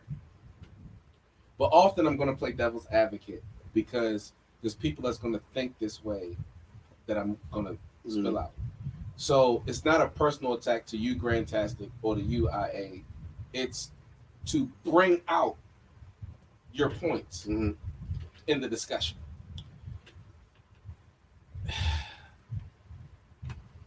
If there wasn't a Coretta Scott, if there wasn't a Betty Shabazz, those men wouldn't have been as great For sure. Yeah. because those women had the patience to watch their men evolve. Yeah. The world views the men in a certain way, but in the home, because let's not cap, like Malcolm didn't have rumors going on, like Martin didn't have rumors going on, like there wasn't a bunch of chaos being thrown at their character, and all that would make even an honest woman scratch her head like, hold up. Right. So let's not cap like they had the perfect relationship. Right. Mm-hmm. They had the Because people like to omit that. yeah, they did. And they had to have a sense of fortitude within themselves where they still honored their man, even their man's weakest moment. I mean, you're talking about a guy like Malcolm X who went from being the top person in the nation when he married Betty to having your family threatened. Yes. And I know about that, trust me. Mhm. Then you go from Martin Luther King to having this peaceful congregation Mm-hmm. to now you being on the world stage, civil rights, to you now sitting down with Elijah Muhammad. Now you're talking about economic reform and reparations and niggas not integrating but separating. Because we coming for that check. Because Martin Luther King didn't die an integrationalist. He actually said that was a mistake. That's and right. I agree with him. That's right. It absolutely was a mistake. We That's should right. be separate, not integrated. That's true. But Martin evolved during his messaging. He went from an integrationalist to a separatist. He went from I have a dream, which by the way he didn't write, to that was written actually for him by the Southern Baptist organization he was attached to. Because Martin Luther King had an armory of weapons. He wasn't nonviolent. But anyway, let me stop. That's the white version of Martin that's acceptable on your postcards. Just like Malcolm. But anyway, so Martin goes from integrationalist, I have a dream, to we need to separate, build an economic base, get the hell away from these white folks, and build for our own because their house is burning down. It takes a strong woman to support both. Yeah. And they both had to deal with the same outcome. That's also a fact. They both had children that they had to uphold the image of the father that got taken from the children. I mean, Malcolm got killed in front of his children. Horrible. I know Malcolm's daughter. I've had conversations with Malcolm's daughter. I know the pain from her words of her seeing her father get gunned down in front of her. Mhm. Like, that damages her. And she was little. And she can remember it verbatim. Like, literally. Can it be said that if Malcolm and Martin were alive in today's society of women, they were to choose a spouse, that they would not have the home stability that those women provided? If you agree with that statement, what's the difference? If you agree with what statement? That if Malcolm and Martin were alive in today's society, they were youthful and they wanted to marry, that they wouldn't have the same home stability. I think you can. I think the home stability is still here. I do think some women are a little more intolerant, and I think rightfully so. I think even when you said Shabazz and Coretta had the fortitude to deal with the range of Malcolm and the range of Martin, I think there was also a training of like being tolerant of bullshit, and that's how some of these relationships survived. And I think today some women, because I think bullshit still goes on, I think some women are like, no, I don't have, I'll support you, I'll inspire you, I'll be your, behind you, right to you, left of you, but I'm gonna hold you accountable just like you want me to respect you and honor you. I'm gonna need some of that back. And I think that's fair because so for clarity, yes. Are you saying that Malcolm and Martin didn't present that, or are you saying that that's what modern men need to present? The respect and honor towards women. I think they you were talking about they wouldn't be as great without Coretta and Betty. And I feel like some of the things that they did, like, well, specifically talk about MLK, some of the things that he did behind closed doors, like, yes, Coretta was strong to be able to deal with some of those things, but there also was a little bit of like, I am going to tolerate some of the bullshit that comes with Martin because that's part of the training. With other women?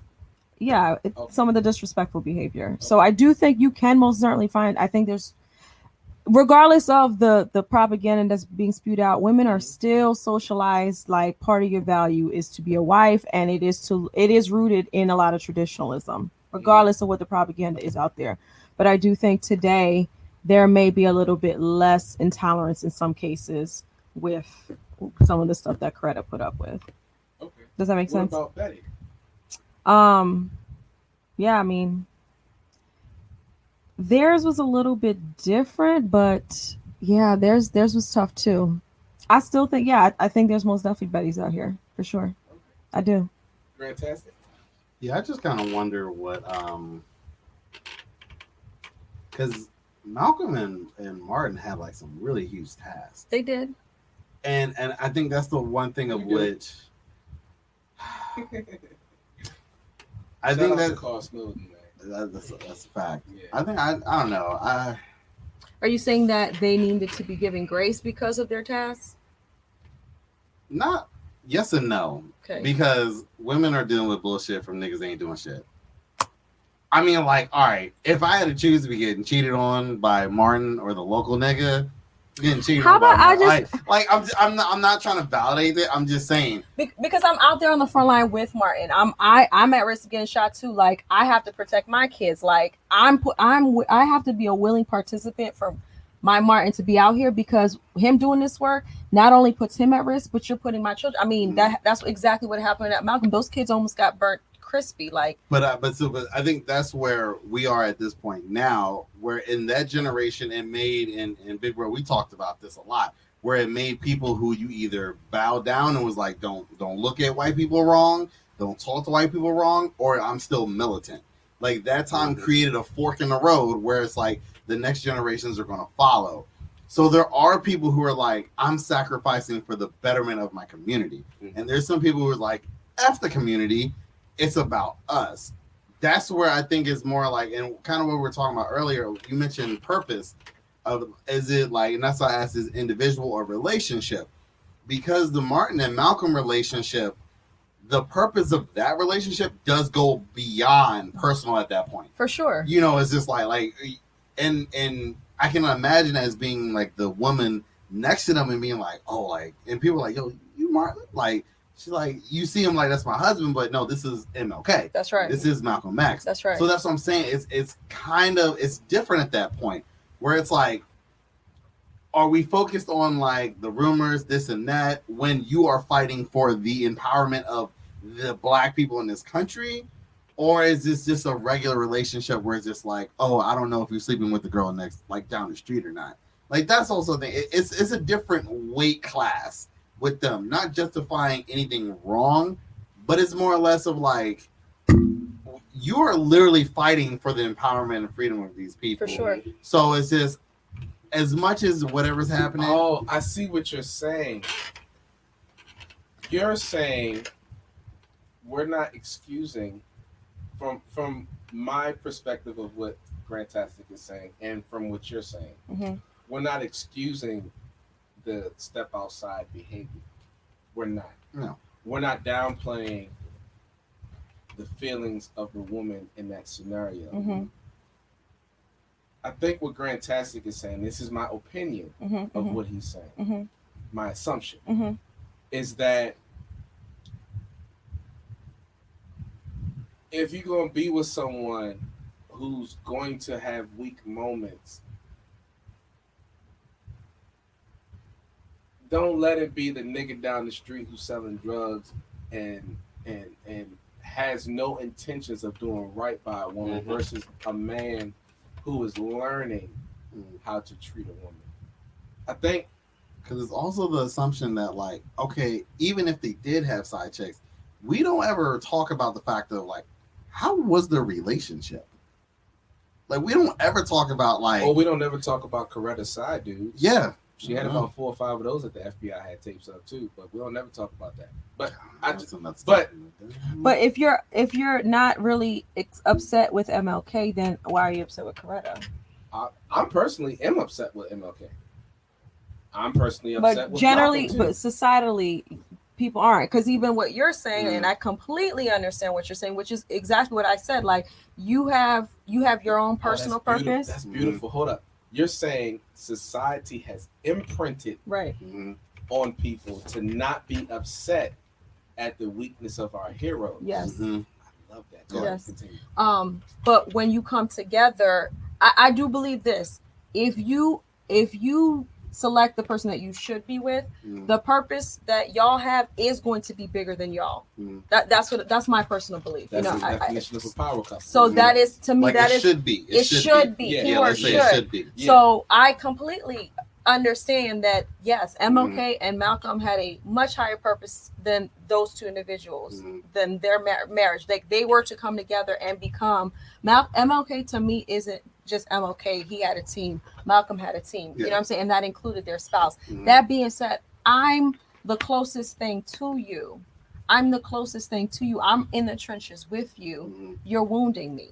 And that's the part that's like, I understand what you're saying, but it's just like, there is this societal of like, okay, woman, just brush that aside because there's this bigger purpose. But it's just like, well, if there's this bigger purpose, sir, why would you put us at risk? At jeopardy. Why would you put us in jeopardy? Can I cut you off for a moment? You bring up an excellent point that I want to touch on. And I know we went over time. I'm sorry, y'all. It's the first episode back and we're getting into real discussion. But it's healthy. So you bring up a point, IA, about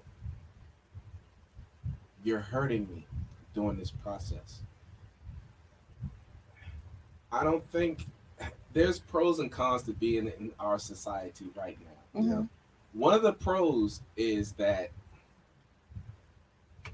a man can actually express his feelings more in today's society than back then. For sure. That's very true. I honestly have to say that. Yeah. I don't think there's no one close. Because I'm listening to this dialogue as someone who has on the same shoes as the two men we're talking about. Correct. That's not my words. That's my elders' words. That's people who. That's a man who walked with both of them physically that said this to me in a crowd of people. So I'm not putting myself on a pedestal because I don't need to do that. I'm the type of person where I can move off in South Dakota somewhere with my family and be good. Like I'm good. I don't need no attention at all. I don't care about that. I'm just passionate, have a goal. But I think my advantage over Martin and Malcolm is that I have a safety net around me. I have people who can hold me accountable to a standard. But at the same time, it is because there is a devalue of the work that I do. See, Martin and Malcolm lived in a time where their work and who they were in that moment was held at a value. They had people around them, but those people turned on them. A lot of them turned on them. Thanks to the FBI. Three in particular. I mean, to the point where the dude standing next to Malcolm was like, move the tie and let me stand to the left so they can get a clear shot at him. And that was his best friend. But Martin, sorry. Malcolm got betrayed by his higher religious organization. They left him out there for the CIA and the FBI to kill him. And they're still getting blamed for his murder to this day. Cool. Because their value was held up.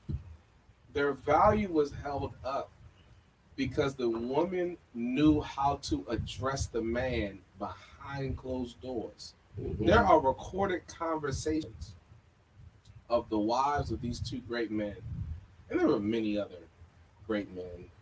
Black Panther Party had Tons. a bunch of great men, For sure. and the list goes on and on. So I'm not just singling them out like they're the two greatest.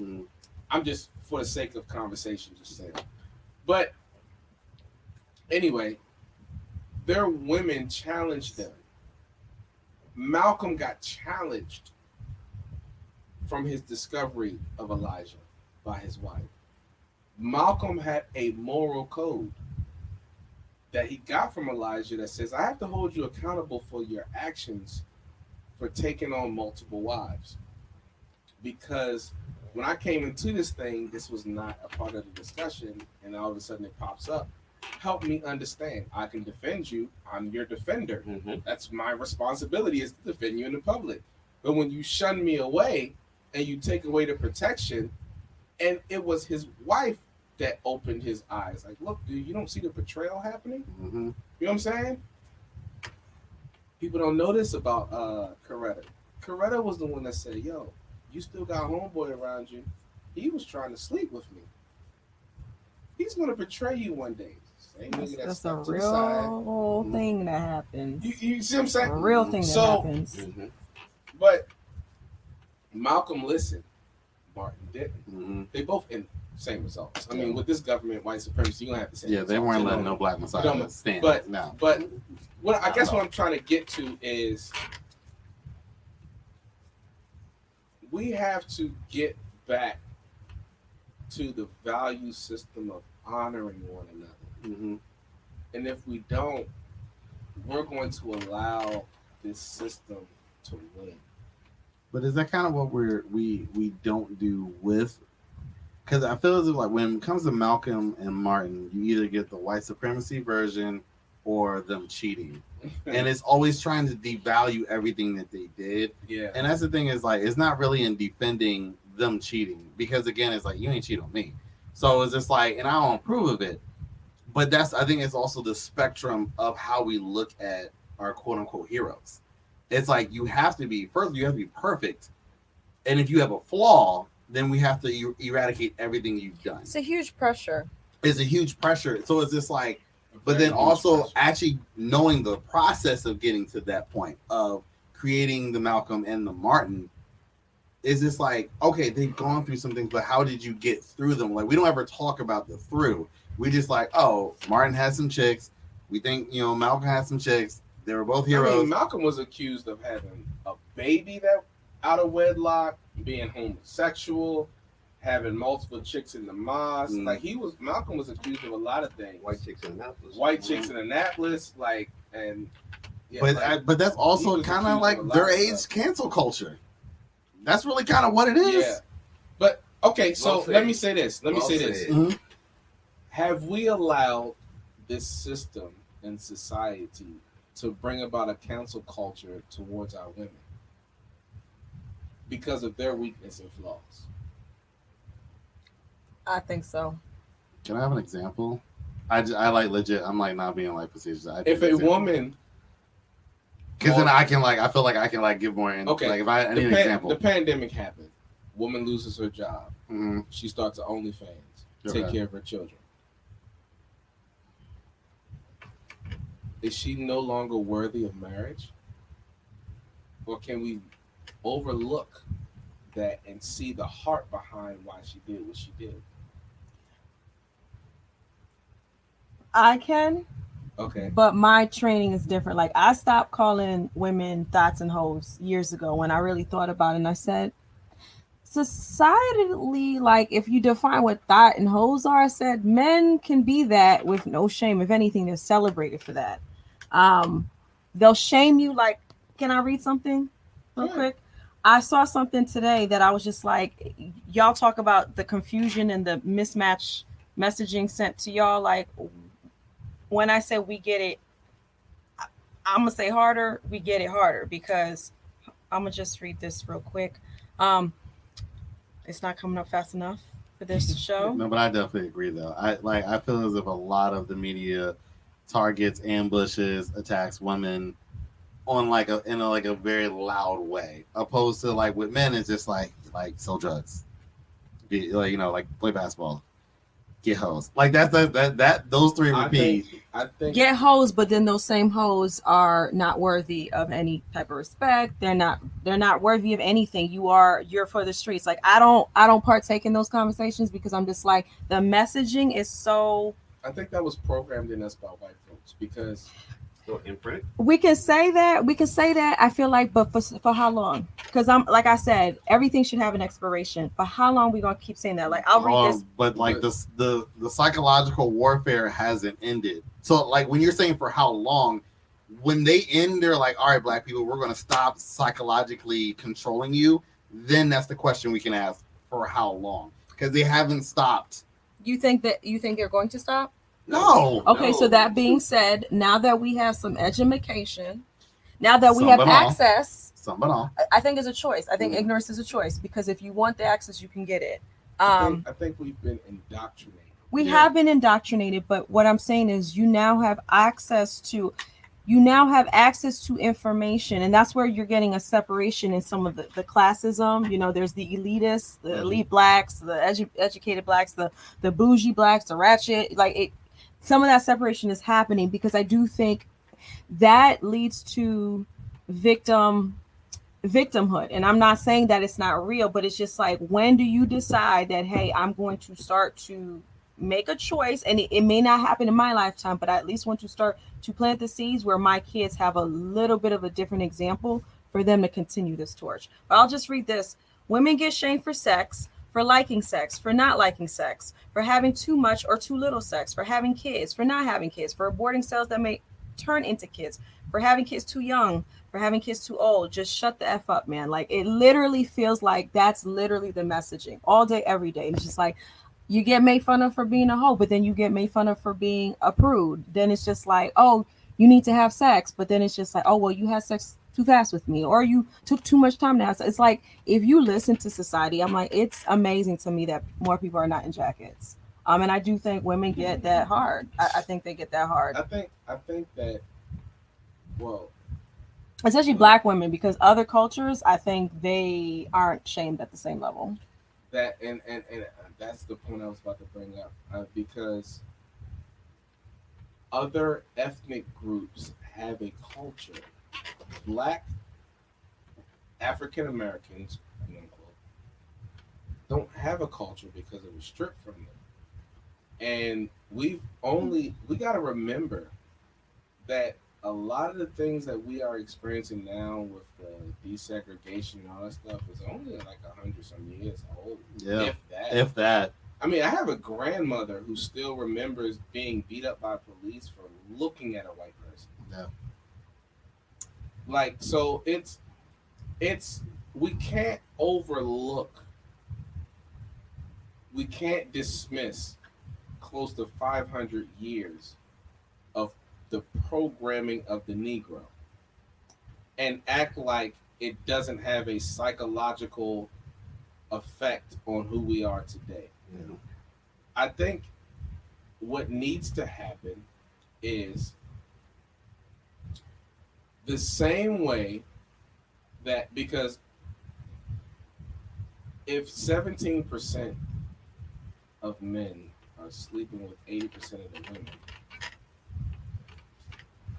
then it's the 17% of the men that are calling women hoes and thoughts.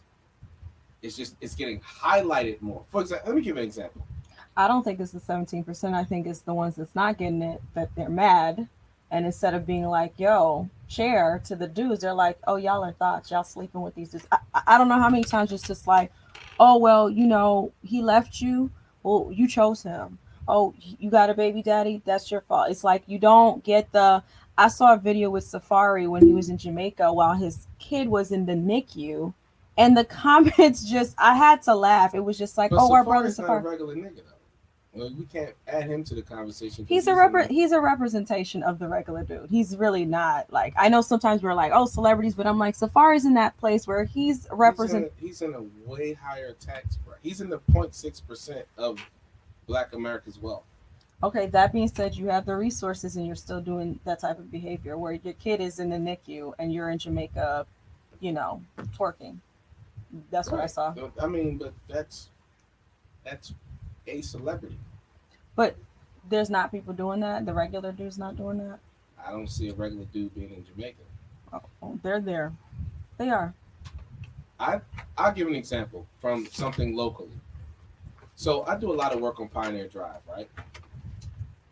Pioneer Drive, literally, that community has about 5 to 6 different landlords or companies, management, property managers, right? They used to have a swimming pool. It got closed down. It's nothing but grass and glass and fences and stuff all over the area. Policy, rules, and regulations say that the children can't play anything outside. They can't bounce balls. They can't throw footballs in the parking lot. None of that. They can't have nothing in their backyards. So literally, they are confined within their homes or just walking around the neighborhood. The government pours drugs into Black communities. They pour guns into Black communities, and they're the reason why gangs were started. Because if there was never no police brutality, there would never be no gangs. So gangs were started to protect the community from police brutality, and then eventually you give lab rats a area to live in. They're going to turn on each other. Proximity killing is what it's called, which white folks actually do it higher than we do, but it's not broadcasted. 91% of white folks are killed by white folks, and 72% of Black folks are killed by Black folks. So it's actually higher. So we never talk about white on white crime, but we got to clean up the community, and we always publicize that. They're not going to respect us until we respect each other, but we don't go out killing white folks, and 91% of them are killing each other. Facts. Anyway, this is all like fabricated stuff by the media. But what I'm saying is these people are legally bound into occupation based upon where they live at. You don't think that child, who, by the way, their rent is the same amount that I'm paying. And I don't live in the hood. I know that. So you have women and men that are paying $1,900 a month to live in the projects, to raise their children, where their children can't do squat, and they're barely making it because the job selection that they have based upon their address alone. This is something that I'm working on personally. That I can call the county exec. I can call the delegates. I can call the mayor. And this is all proven that they have been, because we're fighting this right now, they have been rejected great jobs because of their address. They can't elevate because systematically they're not given the opportunity. It takes someone to get them to rise up the consciousness that no matter what the system is throwing at you, fight against it and defeat it. There's other ways of doing it. It takes a sense of a deliverer or a savior or a messenger to elevate the consciousness of that. But you're only going to understand that type of dynamic if you come from that struggle. Exactly. So someone like a Malcolm could speak to a nigga in the streets where Martin couldn't speak to a nigga in the streets. But guess what? You need both. You see what I'm saying? And what society has taught us is because all the things that we spew out fuels the war. It fuels the war. It's literally, oh, well, women don't do this. Well, men don't do that. And cool. Okay, they don't. What's your solution? Because at the end of the day, acknowledging the problem is the first step. But then brainstorming solutions should be the next step. And all I'm hearing in the media and on the internet is what the problem is. And when someone brings about, hey, I think this is a potential solution, it's going back to the problem. Well, let's try the solution first. Let's try to get results first. Because if you haven't tried the solution, then at the end of the day, you can't necessarily identify to me what the actual problem is. If you don't understand 1 + 1 = 2, when you see 1 + 1, you can't say, oh, the problem is 1 + 1. Yeah, what's the solution though?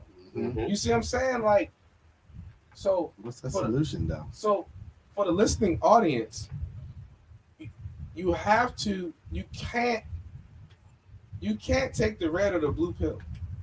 You can't be a Democrat or Republican. It's not a this or that. What works for the confines of the community? And when I say community, I'm not just talking about black folks. I'm talking about we the people. What works best for the Asians? Protect theirs. I can go on and on. The ethnic groups. Black folks are the only people that air their dirty laundry out on a mass scale in public. And why? We're the only people who have gender wars. Why? Where were the feminists at when black women were being oppressed? Where was the LGBT? What was the LGBTQ community when the when the transsexual female and the transsexual male got killed by being unarmed by a police officer? There was no protest led by the LGBTQ community. Nope. There were black men and black women that were protesting, but not the LGBTQ. Correct. Where were they at when Sandra Bland and all them got killed? They didn't stand because the up LGBT was quick to say, "Oh, we don't want the black and brown stripe on our flag." Right, but the moment the baby gives his opinion about what his fans that are LGBTQ desire, they don't want to suck pipe in the car. They want a nice hotel room and romanced. He's wrong for saying that my gay fans have standards. He's wrong. Right. So at the end of the day, like, we gotta stop. And when I say we, I'm not talking about us. I'm just talking about in general. We have to stop fueling the fire and always talking about what this person is doing, what that person is doing, yada, yada, yada, yada. Because at the end of the day, everyone else can do that and get results. This is the problem, and they get results. They get policies and procedures and laws and things passed to protect what they call the problem is, while black folks are still singing "We Shall Overcome." And I hate it. You essentially just summed up exactly what I was saying as far as, like, yes, we have the 500 years of oppression. However, we have access to do something different if we want to, if we choose to. Yes, both can live in the same world. Like, yes, we're indoctrinated, we're brainwashed, but we also have access to some information to do something a little different. And there's a lot of movements that are actually striving for those different. They just don't have the support of the overall black community and that's very true. Like seriously, like it really is, and we need to wake up and fight for each other instead of against each other. Yeah. Anyway, I know we went over time. It's your boy. Who are you? He was about to call himself Grandtastic. You caught that? He Grandtastic. I'm with my boy Grandtastic. I'm with the homegirl IA. This is your boy Mr. Randy Chew on that. And we will see you guys next Monday. Deuces.